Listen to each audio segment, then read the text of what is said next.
সেই দিনগুলো ছিল আমার সোনালী সময়। আমি ছিলাম আপনাদের আস্থার প্রতীক, রাস্তার রাজা, এনা ট্রান্সপোর্ট। কিন্তু সব সময় কি একরকম থাকে? আমার জীবনেও নেমে এলো দুঃসময়। যদিও আমি কোনো অপরাধ করিনি, কারো ক্ষতি করিনি, তবুও আমাকে টেনে নেওয়া হলো রাজনৈতিক প্রতিহিংসার খেলায়। আমাকে ঢাকা ময়মনসিংহ রোড থেকে সরিয়ে দেয়া। যে রাস্তায় আমার জন্ম, যে রাস্তায় আমার নাম ছড়িয়ে পড়েছিল, সেই রাস্তাতেই আমাকে নিষিদ্ধ করা হলো। আমি থেমে গেলাম। হাজারো যাত্রী হতবাক হয়ে গেল। কেউ চুপচাপ চোখ মুছল, কেউ অভিমান করে বলল, আমাদের এনা কোথায়? নতুন নতুন নাম এলো এই রুটে, কিন্তু আমার মতো ভরসা কে দিতে পারলো?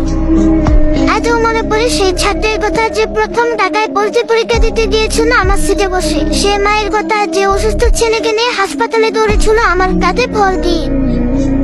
সেই বাবার কথা, যে কাঁদতে কাঁদতে বাড়ি ফিরেছিল প্রিয়জন হারিয়ে। আমার জানালার কাছে লেগে আছে সেই অশ্রু, আমার স্মৃতি আজও ভেসে আসে সেই হাসি। আমি শুধু যাত্রী বহন করিনি, আমি বহন করেছি আপনাদের জীবন, আপনাদের গল্প, আপনাদের সব।